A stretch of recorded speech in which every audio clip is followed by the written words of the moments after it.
In October 1931, Japan started the first of the Mogami class, which well, we'll get to that. Oh boy, where to start? This is the one I really dreaded.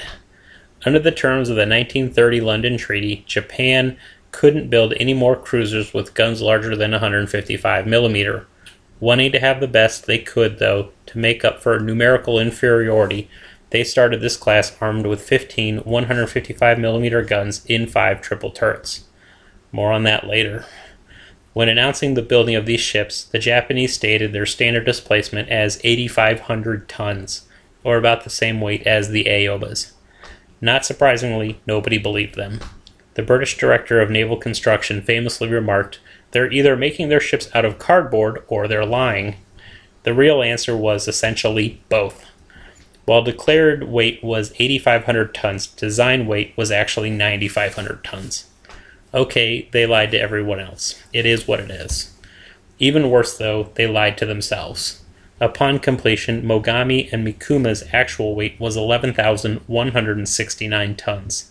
That's standard displacement. I'm not even going to get into fully loaded, and needless to say, they had already blown the treaty's 10,000 ton limit. Combined with their construction rate, this led to the 4 being tinkered with after and during construction. As with previous classes, only 2 could be paid for each year. This led to them being completed in basically 2 batches, especially given the Tomozuru incident, which occurred while all were still under construction, and Mogami's trials and the 4th Fleet incident occurred while the last 2 were still under construction. Let's sum these up quickly. In March of 1934, the torpedo boat Tomozuru capsized in a storm, showing the Japanese that most of their newest and best ships were dangerously top-heavy. While Mogami was performing trials in 1935, serious structural weakness problems were also found on top of being top-heavy. Let's look at some of the most serious problems. Obviously, the use of welding, aluminum in the superstructure, and the hull as armor hadn't saved as much weight, especially topside, as had been hoped. Welding especially was a big problem. Welding wasn't a mature technique yet in Japan, and as a result, the welded seams and joints burst when stressed, such as when the main guns were fired or the ship ran at high speeds. Equally bad, if not worse, was that the structure, including the frame, was dangerously weak. At even moderate speeds, the ship vibrated so badly, especially aft, that aiming the guns was virtually impossible. Speaking of the guns, especially in turrets 3 and 4, the shock of their firing bent the structure they sat in, making training them impossible. This was on top of bursting the welds. Finally, her frame was so weak that even running at high speed was dangerous. Doing so caused the longitudinal front-to-back beams that framed her to start to crush and twist. This led to the bow slightly compacting and bending. This, of course, led to the hull plates distorting and leaking. She was just too weakly built for her size. Then, in September of 1935, the 4th Fleet hit a storm and several ships were broken in 2, or at least severely damaged, reinforcing that most of their ships were dangerously weakly built, including the Mogamis. The result of all these problems was that the brand new Mogami and Mikuma had to be decommissioned, awaiting available docks where they could be rebuilt. Kumano and Suzoya, which were about 2 years behind Mogami and Mikuma in construction, were able to have most of these modifications incorporated in their construction. In short, they were too weak front to back and unstable side to side. Archimedes had won. Okay, on to regunning. Following the expiration of the treaties, all 4 were regunned starting in 1939. Their triple turrets were removed and replaced with the standard heavy cruiser armament of twin 203mm guns. Despite being completed with the 5 triple 155mm turrets, it's commonly assumed they were always intended to be upgunned. I'm not so sure of that, though. Why? Well, I'm looking at the problems they had regunning them. First, the guns to rearm them weren't available until 2 years after the treaty expired. I would think that if they intended to rearm them once the treaty expired at 12 a.m. on January 1st, 1937, they would have had these mounts ready to go. This would mean Mogami and Mikuma would have got them while undergoing their rebuilds, and Suzoya and Kumano would have been completed with them. Instead, they waited over 2 years after the treaty's expiration to get them. This meant even more work for the already massively overworked shipyards. Does that make sense? Second was the work on the ships themselves. To handle the guns, the shell lifts, electrical equipment, fire control equipment, and even barbettes had to be modified. Again, if they were intending to do this ahead of time, why wasn't this done when they were built? Third, after conversion, the barrels of Turret 2 were longer than the space between it and Turret 1. This meant the guns of Turret 2 couldn't be lowered further down than 12 degrees when trained on the center line. Again, I imagine they would have taken that into account if they had planned to upgun them when they were being designed. Fourth, when these ships and the follow-on Tones were upgunned, it was found the triple turrets were wider than the twins. As a result, turrets with larger base rings and spacers had to be fitted to fit them properly. Again, if they had planned to upgun them from the design stage, why wasn't this accounted for?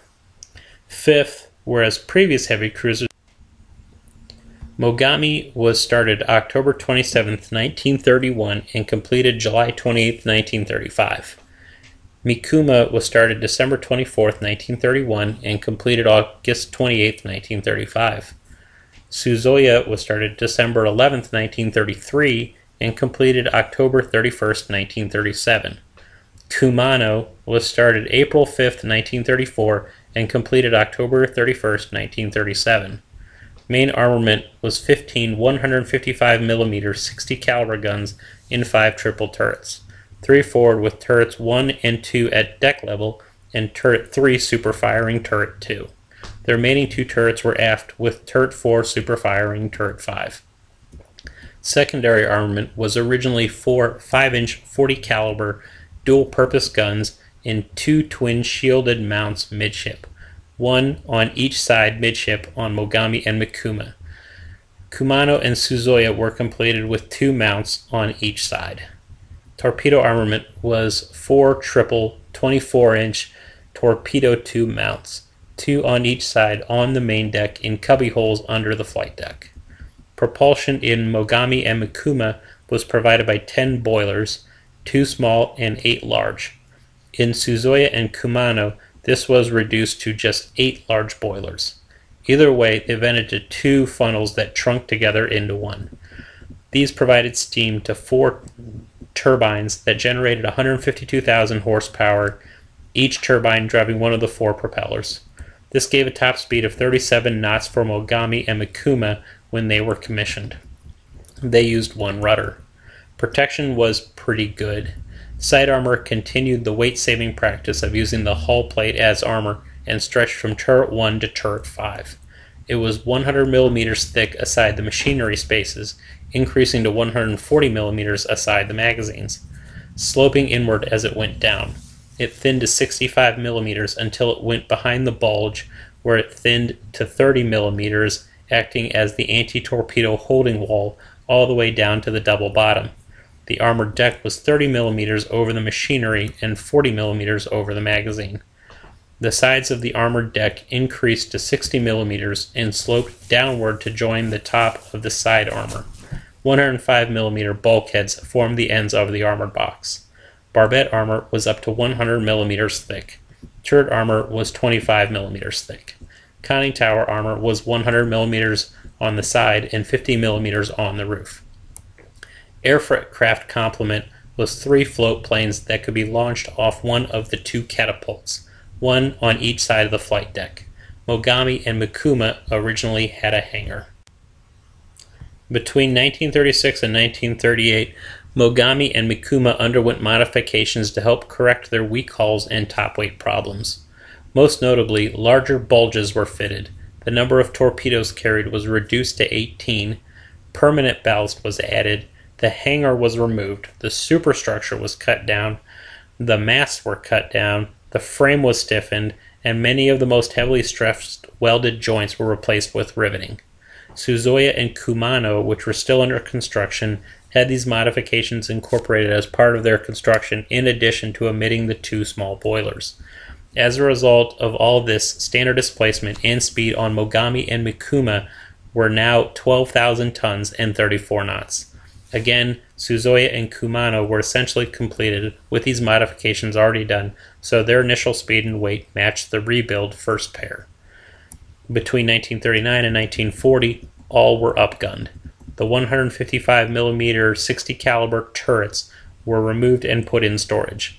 In their place was fitted 5 of the new, now standard heavy cruiser 203mm 50 caliber twin turrets. The older 24-inch torpedoes were replaced with the Type 93 long lance, and the complement was increased to 24. Also, the catapults were replaced with more powerful models.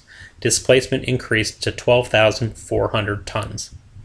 From August 1942 through April 1943, while undergoing repairs, Mogami was converted into a seaplane cruiser. Turrets 4 and 5 were removed and converted into fuel, weapons, and part storage. The flight deck was run all the way to the stern with 3 rows of rails and turntables built into it. This increased aircraft capacity to a maximum of 11 float planes, but there was no hangar. Type 21 radar was also fitted. Displacement actually went down to 12,200 tons, and speed went up to slightly above 35 knots. In January of 1943, Suzuya was fitted with Type 21 radar. In April of 1943, Kumano was fitted with Type 21 radar. In late June of 1944, after the Battle of the Philippine Sea, all 3 were fitted with Types 13 and 22 radar. Mogami, Mikuma, Suzuya, and Kumano spent the first half of December 1941 together covering the invasion of Malaya and the second half covering the invasion of northern Borneo. In January 1942, and for most of February, they covered the invasion of southern Sumatra and southern Borneo. In late February, they were part of the Western Force, so didn't take part in the Battle of the Java Sea, but Mogami and Mikuma did take part in sinking the Houston and Perth as they tried to escape the Java Sea through the Sunda Strait. In mid-March, they covered the invasion of northern Sumatra, and at the end of the month, they covered the invasion of the Andaman Islands. At the start of April, while the carriers attacked Sri Lanka, they were part of the group that sank merchant shipping in the Bay of Bengal and along India's east coast. In mid-April, they returned to Japan for refit and overhaul. With that completed, in late May, they joined the invasion force for the Battle of Midway. On June 5th, the day after the decisive carrier battle, as the rest of the fleet was retiring, they were ordered to bombard Midway Island, but that evening the mission was canceled. At about 9:30 p.m., the force spotted a U.S. submarine and turned to avoid it in the inbounding torpedoes. As the force churned, Mogami rammed Mikuma on the port just aside the bridge. The damage to Mogami was bad. Her bow was crushed back to the collision bulkhead, and her hull was badly stressed. The actual damage to Mikuma was relatively light, though. The side was cut open, which caused her to leak fuel and take on a slight list. Far worse for them was that while Suzuya and Kumano sped away to truck, their speeds were cut to about 12 knots, and as a result, on the morning of the 6th, they were still in range of American land and carrier aircraft which could attack them. And they did. One bomb hit Mikuma forward, knocking out her forward guns. A second hit near the bridge, igniting anti-aircraft ammunition, causing a fire and cracking her hull. The worst, though, was a bomb hit midship that detonated her torpedoes, dooming the ship in a series of fires and explosions. Later that day, she finally rolled over and sank. Mogami was hit by 6 bombs, which damaged her hull more, started fires, and destroyed Turret 5. Luckily, she had jettisoned her torpedoes. Slowly, she hobbled her way first to truck for emergency repairs, then to Japan, arriving in mid-August. In the meantime, Suzuya and Kumano took part in the late July invasion of Burma. In late August, now based at Truk, they took part in the Battle of the Eastern Solomons. In late October, they escorted the carriers at the Battle of Santa Cruz, and afterward, Kumano returned to Japan with them for refit while Suzuya remained in the Solomons. Suzuya didn't take part in the first or second naval battles of Guadalcanal, but did take part in the bombardment of the island on the night between the two battles. She was one of the few ships undamaged the next day when U.S. aircraft attacked the force on its way home. Soon afterward, in mid-November 1942, Kumano returned from repairs and rejoined Suzuya in ferrying troops around the northern Solomons.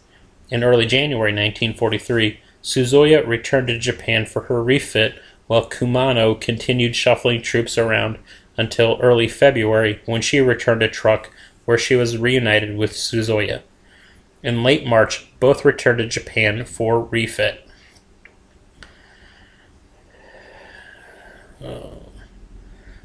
With repairs and conversion complete at the end of April 1943, Mogami joined the force to reinforce Attu, but when the island fell, the operation was called off. In mid-June, Suzuya and Kumano again ferried troops from Japan to Truk and around the northern Solomons. In early July, Mogami ferried troops and supplies from Japan to Rabaul, then made port at Truk. While ferrying troops from Kalimangra on July 18th, Kumano was so near missed by an aircraft bomb aft that it acted like a torpedo hit and caused flooding. Making her way back to Japan, repairs lasted until November. Suzuya, in the meantime, continued to run between Truk and the northern Solomons. In mid-September, Mogami sailed with a force to intercept the American carriers that raided the Gilberts, but was too late, so returned to Truk. In mid-October, Mogami and Suzuya sailed with a force to intercept American carriers that raided Wake and the Marshalls, but again were too late to catch them, so they returned to Truk empty-handed. Following the Battle of Empress Augusta Bay, Mogami and Suzuya were part of the force that sailed from Truk to Rabaul, which would make a second attempt to destroy the American beachhead on Bougainville. On the morning of November 5th, American carrier aircraft raided the port, catching them there. Suzuya wasn't damaged, but one bomb hit Mogami that started a massive fire that sent her back to Japan. Arriving back at Truk in mid-November, Kumano and Suzuya, along with several other ships, transferred to the Marshalls when the U.S. invaded the Gilberts. At the start of December, they transferred back to Truk. With the exception of ferrying troops around the northern Solomons, they stayed there until the start of February 1944, when they transferred first to Palau, then to Singapore. With repairs completed at the start of March 1944, Mogami left Japan and joined her sisters at Singapore. In June, all three sailed with the fleet to the Battle of the Philippine Sea, then escorted them back to Japan afterward for repairs and refit. In July, still with most of the surface fleet, they left Japan and eventually returned to Singapore. On October 22nd, all three sailed to the Battle of Leyte Gulf. Mogami was part of Southern Force. At about 4 a.m. on October 25th, during the battleship engagement phase of the Battle of Surigao Strait, she was hit on the bridge, killing her captain. Other hits started fires. Half an hour later, at 2:30 a.m., as the battered remainings of Southern Force retreated south, it ran into Admiral Shima's follow-up force. Literally. Mogami was rammed on the starboard by Nachi, which ripped open her side, caused a list, and started fires that baked off her starboard torpedoes. The ensuing explosion cracked her hull even more and destroyed her starboard propellers. An hour later, at 5:30 a.m., now limping south on only her port propellers, she was run down by the pursuing American cruisers and hit repeatedly before they broke off, heading north for Samar. At about 8:30 a.m., she was attacked by carrier aircraft that put 2 bombs into her, knocking her out her port engines, leaving her burning and adrift. Finally, at about 10:45 a.m., burning, listing, dead in the water, and with salvage impossible, she was abandoned and scuttled. Suzuya and Kumano were part of Center Force and escaped damage at the Palawan Pass and in the Sibuyan Sea, so were part of the chaotic Battle of Samar.